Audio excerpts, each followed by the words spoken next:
Well, while here in England, a lot of people would think that the norm is to be monolingual and to be raised speaking just one language, and then perhaps struggle to learn a second one. In fact, in most parts of the world, people are raised speaking two or even more languages. The European Union has a directive that each citizen should speak their native tongue and two or even more. And being bilingual or even multilingual, so speaking 3 or 4 languages, is not something as exceptional or as difficult as we would think here in England. The social advantages and the professional advantages of bilingualism, of speaking 2 or more languages, are well documented. But in the recent years, thanks to an emerging body of research, there's a distinct category of advantages that have been reported for bilingualism. And that is bilingualism as a form of mental gymnastics, as a form of brain train. In fact, the most effective brain train that you can offer to your brain to keep in good mental health.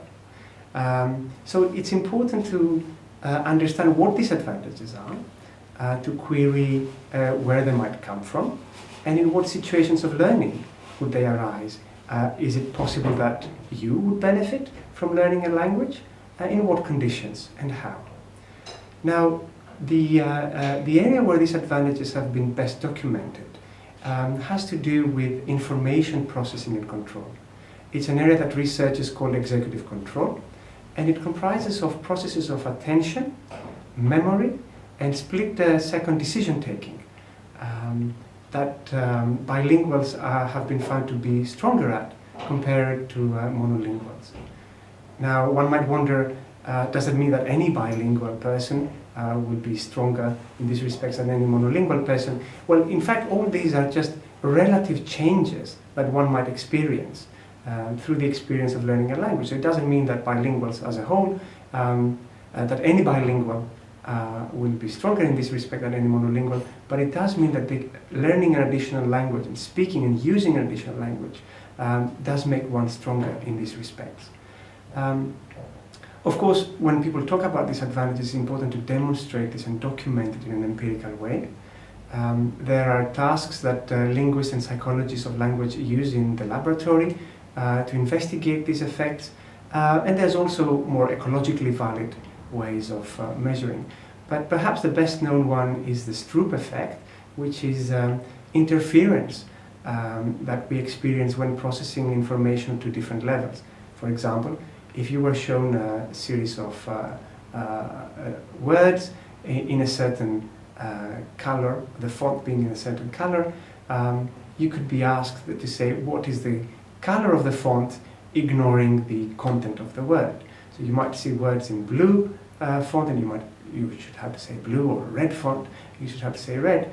In the critical trials, the word itself is a color word, and it's a color word that is not the same color as the font in which it is presented. So you might see the word green printed in red font, and that's where you would experience interference, because on the one hand, one system is telling you to say green because you're reading the word, you're accessing the meaning, and the visual system is telling you to say red because that's the color of the font.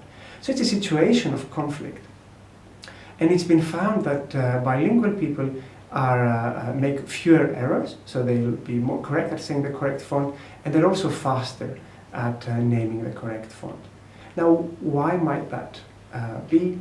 Well, it's possible that just as it's possible that the bilingual people are experiencing these situations of conflict in their daily life, in fact hundreds if not thousands of times during the day.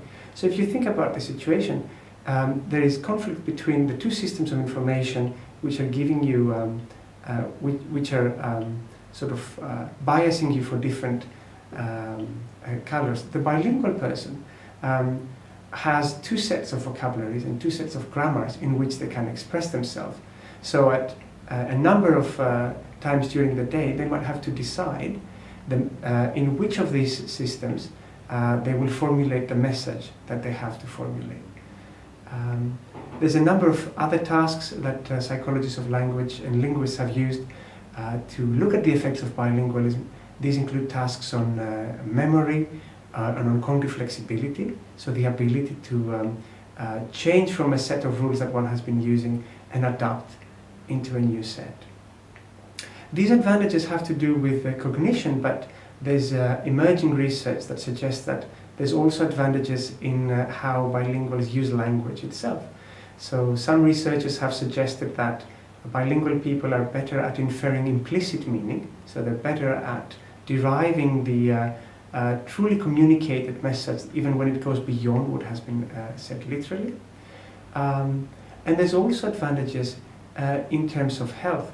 So an exciting strand of research in this area suggests that the age at which the onset of dementia, the first evidence for the onset of dementia is presented, is 4 years later on average for bilingual and multilingual people compared to monolingual.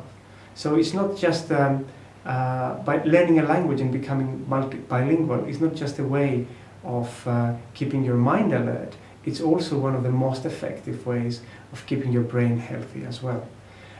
Preservative effects of bilingualism that have sparked quite a lot of interest these days. So some research that we do here in Cambridge concerns whether there are preservative effects of bilingualism in cases of people developing atypical cognition. So we investigated whether children with autism, for example, can function successfully as bilinguals, and if in fact bilingualism might have a positive effect on autism, just as it's been shown to have a positive effect on dementia.